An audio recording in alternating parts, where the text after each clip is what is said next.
We've all been there. You receive the ball, you hear the thud of a defender's boots sprinting toward you, and suddenly, the pitch feels like it's shrinking. Your heart races, your vision narrows, and you take a heavy touch that gives the ball away. It's frustrating because you know you have the skill, but in that split second of pressure, your brain betrays you. The difference between the players who panic and the players like Busquets or Pirlo, who look like they're playing in their backyard while being surrounded, isn't just talent. It's a physiological and mental framework. Today, I'm going to teach you how to remain ice cold when the heat is on, so you can keep the ball, make the right decision, and dominate the midfield. The physiology of panic. The first thing you need to understand is that panic is just a biological survival response. When a defender presses you, your brain triggers the fight or flight system. Your body releases adrenaline, your muscles tense up, and you lose your fine motor skills. That's why your touch feels heavy. Your muscles are literally too tight to cushion the ball. To stay calm, you have to hack this system. The fastest way to do that is through your breath. I use box breathing during breaks in play. Inhale for 4 seconds, hold for 4, exhale for 4, hold for 4.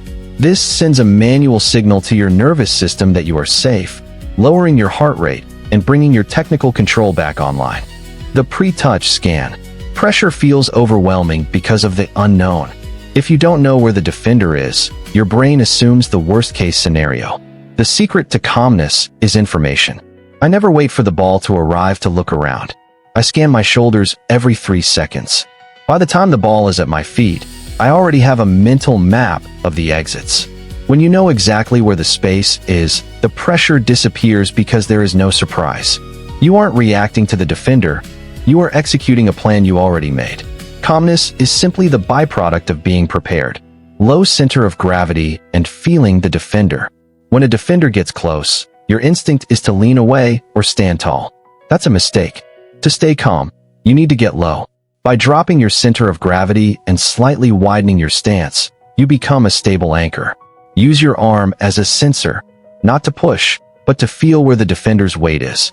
If you can feel their chest on your arm, you know exactly where they are without looking. This physical contact actually reduces anxiety because you are in control of the space. Once you lock them with your body, you can take your time to pick the pass. This small window mentality. Elite players don't look at a pressing defender as a threat. They look at them as a trigger. I train myself to love the pressure because I know that if a defender is pressing me, they are leaving a gap somewhere else. Instead of looking at the defender's face, I look at their feet. If they are sprinting, they can't change direction easily. If they are leaning, they are vulnerable to a nutmeg or a turn. I shift my focus from, oh no, I might lose it, to where's the gap they just created? By shifting your focus to the opportunity rather than the threat, your brain stays in a problem-solving mode instead of a fear mode. Trust your training, the subconscious. If you have to think about how to control the ball while someone is chasing you, you're already too late. Calmness comes from automated skills. This is why we do thousands of reps of wall passing and juggling. You need to trust that your feet know what to do so your mind can focus on the tactical picture.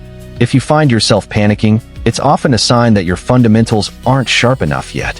When your first touch is 100% reliable, the pressure loses its power over you. You stay calm because you know the ball will stay with you. The next play philosophy. Even the best players lose the ball under pressure. The difference is how they react. If you lose the ball and start beating yourself up, you'll be tensed up for the rest of the game, leading to more mistakes. I live by the 5-second rule. If I make a mistake, I have 5 seconds to be annoyed, and then it's deleted. The past doesn't exist. Staying calm requires you to be fully present in the now. One bad touch doesn't define your game. How you react to it does. What to do now? In your next training session, I want you to intentionally invite the pressure. Instead of passing the ball away immediately, hold it for an extra second and wait for the defender to get close before you make your move. This exposure therapy will desensitize you to the feeling of being pressed.